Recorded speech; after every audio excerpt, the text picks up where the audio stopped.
Hello everyone, I'm Christopher Tan and welcome to Providend's Money Wisdom, an original podcast inspired by my book Money Wisdom, Simple Truths for Financial Wellness. In this podcast, I'll be sharing simple financial truths to guide you in navigating through the minefields of misinformation and false promises in order to achieve financial security and peace of mind.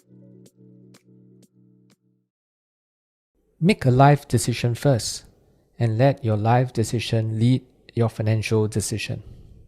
When I was young, I wanted to be a doctor. I believed then that this profession could provide comfort and leadership to people, patients and their loved ones, especially when they were in critical need or when they were at a loss as to what to do. But things did not turn out the way I wanted. Somehow, the God that I put my faith in had a better plan for me. I was to be a financial advisor. In many ways, a financial advisor is like a doctor. We look after the well-being, especially the financial well-being of our patients, who are more accurately known as clients in wealth management jargon. We help to ensure their financial health, first by putting in place a treatment plan for those who do not have one, and second, by helping them create a strategy to achieve their life goals. During exceptional times, such as a financial crisis, we provide comfort and leadership to lead them out to safety.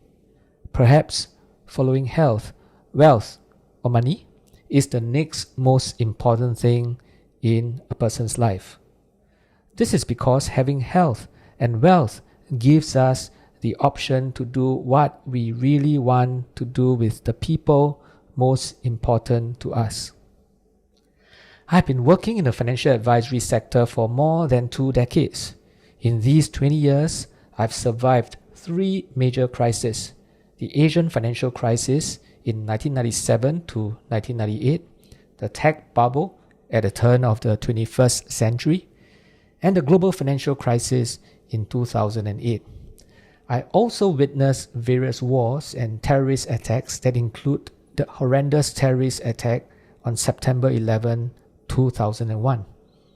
I've seen how fear and greed, coupled with the industry's myriad unscrupulous practices, destroy wealth and families. I firmly believe that these 3 ills, greed, fear, and industry bad practices, are the key ingredients that treacherously contributed to the 2008 global financial crisis. Providing comfort and leadership to consumers amid fear, greed, and an industry plagued with various bad practices is the reason why I have been writing since 2003. In the past 16 years, I have been fortunate and privileged to be invited to write for a host of print media, especially the Business Times and the Sunday Times. A number of articles, nevertheless, have unexpectedly stirred unhappiness in some quarters of the industry. In retrospect, I blame it on my youthful naivety and over-enthusiasm. You see, while many a time I was confident of the principles posited in the articles, my posture in writing them was not right. I could have done better. My tone and approach should have been more empathetic and less pretentious. I had failed to balance principle with posture. In this book, I hope to do better. While a good number of articles that were previously written and published are reproduced here, I have kept the same principles advanced therein intact. More importantly, I presented them in a new tone that is in a more balanced and reflective posture. In addition, the relevant numbers and statistics have been updated to reflect the current industry situation. It is my sincere desire that reading these articles will give you a certain degree of money intelligence that you need to either plan on your own or work with a trusted financial advisor. Meanwhile, I have also arranged the articles not by the dates they were written, but by what I think make most sense to you as a reader. The book starts with an introductory article, Are You Financially Fit? In Chapter 1. This will help you build the basic foundation of your financial blueprint. After which, I launch into the 5 main parts of the book. Part 1. Mitigating the life risk through insurance planning.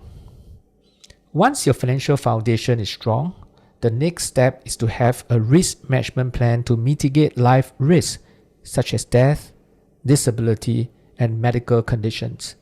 These events could potentially derail your financial plan. The articles here should give you an understanding of what insurance planning is all about before you think about buying the next insurance policy. Part 2. Planning for your retirement. With a strong financial foundation and a risk management plan in place, you can now plan towards your future for life stages such as your retirement. The articles here uncover how this can be done, especially the more complex planning that is required for withdrawals in one's retirement years. I also shed some light on the Central Providend Fund system and how it can be incorporated into your retirement planning. Part 3. Achieving your financial goals through investing. Now that your plans are up, you can execute it by investing in the financial markets.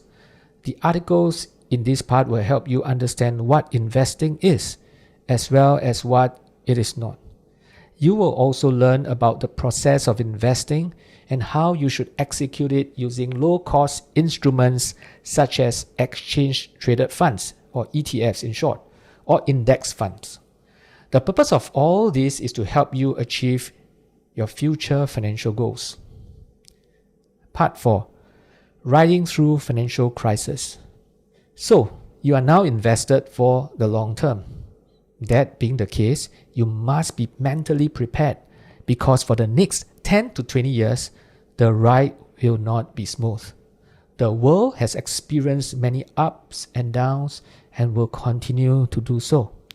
The articles in this part are meant to encourage you to stay calm during bleak times and muster the courage to stay invested so that you can eventually reap if investment returns.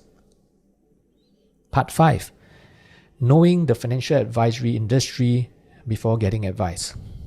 Perhaps you do not have the knowledge or are afraid to invest yourself, or you might not have the time to do it. Whichever the case, you prefer to get help. But before you do so, read the articles in this part. They will help you gain insights into the wealth management and financial advisory industry. You will get to know who the major players are, how their advice is delivered, and how advisors are paid. In essence, you will learn what to look out for in the industry before you engage an advisor. Bonus chapters. I have also included 2 bonus chapters on planning for your child's education as well as legacy planning for business owners. Sometime in 2010, when I was walking outside McDonald's near Tampines Central Bus Station, I had an epiphany. I was reminded of how the love of money had caused a structural breakdown of the financial system in the West and how countless families had been destroyed as a result. The love of money, a quintessential human problem since time immemorial, has wickedly led people to buy things that they don't need, with the money they don't have, to impress the people they don't even know. I sensed then that this wave would now come to Asia, especially with the rise of China. I heard an inner voice telling me that as a financial advisor, I have the responsibility to do something about it. I believe with all my heart that it was a voice spoken from above. Since then, my own firm has ceased getting clients to maximize their wealth. Rather, we advocate a planning and investment philosophy that is about having enough. It is about contentment. What this means is that in investing, you should not take risks beyond what is needed. In terms of insurance, you should not be insured beyond what is required, and therefore you should buy as much insurance as you need, but spend as little as you can on insurance premiums. In terms of financial planning, you should be prudent and avoid debt as much as possible. Make a life decision first, and let your life decision lead your financial decision. Do not first make financial decisions and let your life decisions follow those financial decisions. As you read some of the articles written after 2010, you will see this conviction being evidently reflected. Thank you for tuning in to Providend's Money Wisdom. I will be back soon with the next episode. For more information on my book or Providend's services, kindly visit providend.com. I'll see you the next time. All analysis, views or opinions from interviews, recommendations and other information broadcasted, podcasted or published herein are provided for general information purposes only. Information expressed does not take into account any specific situation, particular needs or objectives, and should not be construed as specific advice or a recommendation. Information has been obtained from sources that are deemed to be reliable, but their accuracy and completeness cannot be guaranteed. Always consult with a qualified investment, legal or tax professional before taking any action. Providend Limited does not accept any liability for any loss whatsoever arising from any use of the information broadcasted, podcasted, or published herein. All contents and information contained herein may not be copied or reproduced in whole or in part by any means without prior written consent of Providend Limited.